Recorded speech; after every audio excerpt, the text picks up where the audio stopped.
खबर गोरखपुर से है, जहां प्रदेश के मुख्यमंत्री योगी आदित्यनाथ ने आज अपने बूथ पर जाकर पहले मतदान किया। 8 राज्यों की 57 सीटों पर आज अंतिम चरण का हो रहा है मतदान। पूर्वांचल की 13 सीटों पर हो रहा है मतदान। उत्तर प्रदेश के मुख्यमंत्री ने आज झूलेलाल मंदिर के पास स्थित इंग्लिश मीडियम प्राथमिक विद्यालय कन्या में जाकर पहले मतदान किया। इस मौके पर उन्होंने विपक्ष पर पड़ा प्रहार। उन्होंने कहा कि जो लोग अपनी हार को अभी से देख रहे हैं, वह दूसरों को नसीहत दे रहे हैं। उज्जवल भविष्य, उज्जवल और आत्मनिर्भर भारत के लिए मतदान जरूर करें। अन्नदाता, किसानों का, महिलाओं का, समाज के प्रत्येक व्यक्ति का हमें भरपूर स्नेह मिल रहा है। इन 4 वर्ग को इकट्ठा करने के लिए मोदी जी ने देश के अंदर की जो कार्य किए हैं, उसको ध्यान में रखते हुए लोग मतदान कर रहे हैं। आज जो पार्टी एक दूसरे के ऊपर दोषारोपण कर रहे हैं, कल वही लोग एक दूसरे को गाली देंगे। अखिलेश यादव को यूपी की 80 सीटों पर कैंडिडेट नहीं मिल रहे थे, तो अब वो ईवीएम को लेकर दूसरा आरोपण करते करते थक चुके हैं, इसलिए अब वो इस प्रकार के आरोप लगा रहे हैं। इस लोकतंत्र के पर्व का माहौल मत उड़ाओ। माफिया, सरगनाओं, अराजक, आतंकवादियों को गले का हार बनाने वाले ये लोग इस प्रकार की बातें करते हैं। चुनाव निष्पक्ष है। भारत निर्वाचन आयोग के निष्पक्षता के साथ इलेक्शन करवा रहा है। समाजवादी पार्टी लोकतंत्र का हिस्सा नहीं है।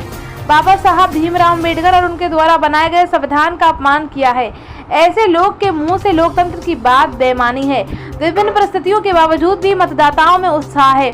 भीषण और टेम्परेचर 49 होने के बावजूद लोगों ने बढ़ चढ़कर मतदान किया। कई वर्षों से, कई दशकों के बाद इस तरह की स्थिति हमको देखने को मिल रही है, लेकिन इन सब के बावजूद जनता का उत्साह बढ़ता ही जा रहा है।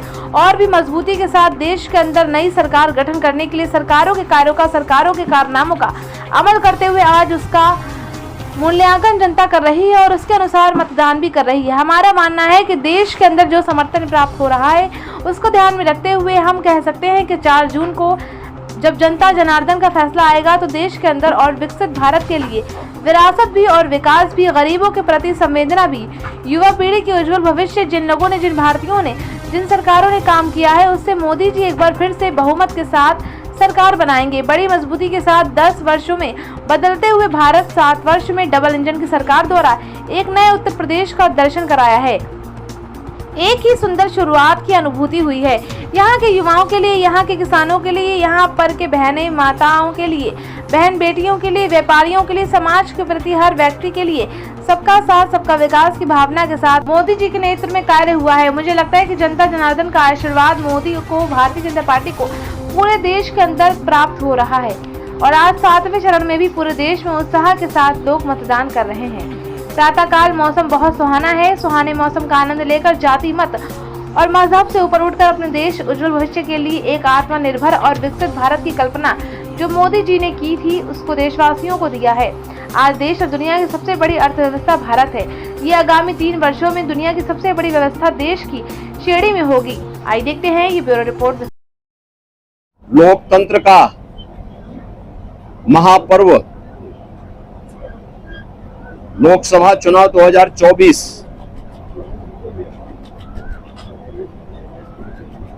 अंतिम चरण का चुनाव आज देश के 8 राज्यों के 57 सीटों पर हो रहा है, जिसमें उत्तर प्रदेश की 13 सीटों पर भी आज पूर्वी उत्तर प्रदेश में मतदान हो रहा है। पिछले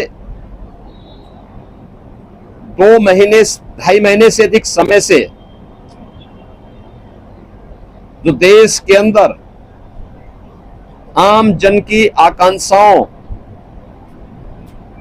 को पूरा करने के लिए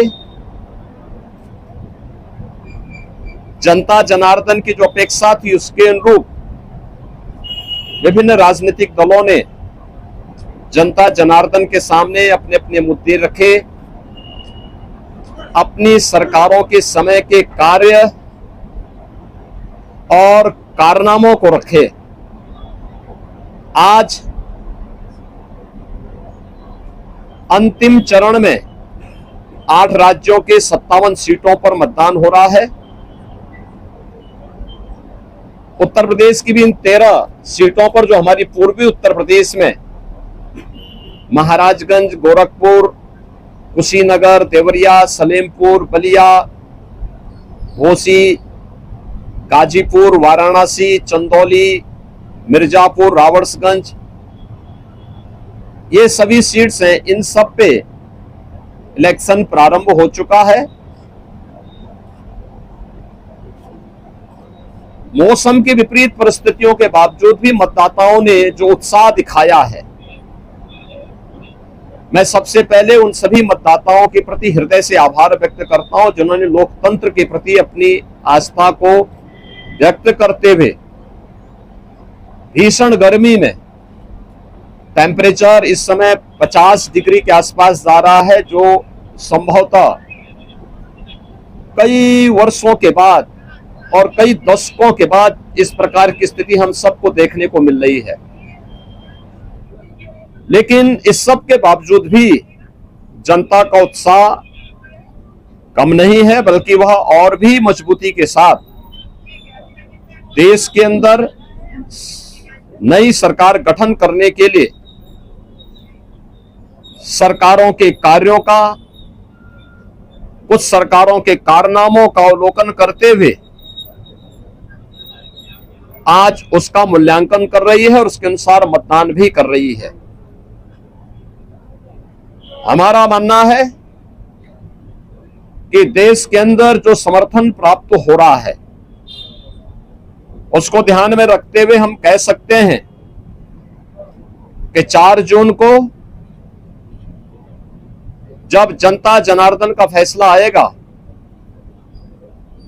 तो देश के अंदर आत्मनिर्भर और विकसित भारत के लिए विरासत भी और विकास भी, गरीबों के प्रति संवेदना भी,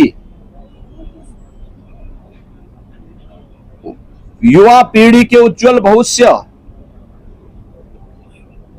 जिन लोगों ने और जिन पार्टियों ने, जिन सरकारों ने काम किया है उसको पूरा आशीर्वाद प्राप्त हो रहा है और जनता को सुखद अनुभूति होगी, देश को सुखद अनुभूति होगी कि मोदी जी एक बार फिर से प्रचंड बहुमत के साथ सरकार बनाएंगे।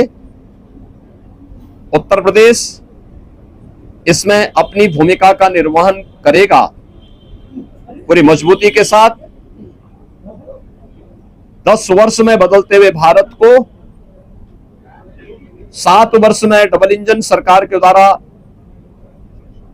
एक नए उत्तर प्रदेश का दर्शन कराया है, जिसमें सुरक्षा और विरासत के साथ साथ विकास के एक नए युग में उत्तर प्रदेश ने प्रवेश किया है।